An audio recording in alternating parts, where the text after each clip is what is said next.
यानंतर एक breaking news आहे। पक्षप्रमुख उद्धव ठाकरेंनी मातोश्रीवर ठाकरेंच्या शिवसेनेच्या महत्त्वाच्या नेत्यांची बैठक बोलावलेली आहे। विनायक राऊत, अंबादास दानवे, संजय राऊत, अनिल परब आणि इतर नेते बैठकीसाठी उपस्थित राहणार आहेत। तर ठाकरेंच्या सेनेतून शिंदे गटामध्ये होणारे प्रवेश पाहता डॅमेज कंट्रोलसाठी काही महत्त्वाच्या नेत्यांसोबत उद्धव ठाकरे चर्चा करणार असल्याची माहिती समोर येते। आताची सगळ्यात मोठी आणि महत्त्वाची बातमी म्हणावी लागेल। एकीकडे उपमुख्यमंत्री शिंदेंचा दौरा सुरू आहे कोकणामध्ये आणि अशातच आता ठाकरेंची ही बैठक आणि या विषयी अधिक माहितीसाठी आपले प्रतिनिधी उदय जाधव हे आपल्या सोबत जोडले गेलेले आहेत। उदय, काय सांगाल? एकूणच ऑपरेशन टायगरची चर्चा मागील बऱ्याच दिवसांपासून सुरू आहे आणि काही प्रवेश सुद्धा आता होताना दिसतायत ठाकरे सेनेतील महत्त्वाच्या नेत्यांचे आणि अशातच ठाकरेंकडून हे डॅमेज कंट्रोलचे प्रयत्न म्हणायचे का?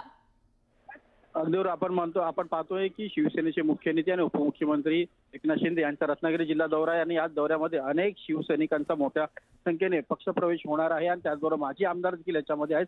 आणि त्याचबरोबर आपण दुसरीकडे एकीकडे पक्षप्रवेश सुरू आहे, तर हे पक्षप्रवेश का सुरू आहे त्या संदर्भात जे काही डॅमेज कंट्रोल करायचं आहे त्या संदर्भातली महत्त्वाची बैठक जी आहे ठाकरे गटाने आयोजित केली असल्याची माहिती मिळते आहे। मातोश्रीवरती पुढच्या काही वेळातच ही बैठक जी आहे सुरू होणार आहे। ठाकरे गटाचे नेते त्या बैठकीला उपस्थित राहणार असल्याची माहिती मिळते आहे।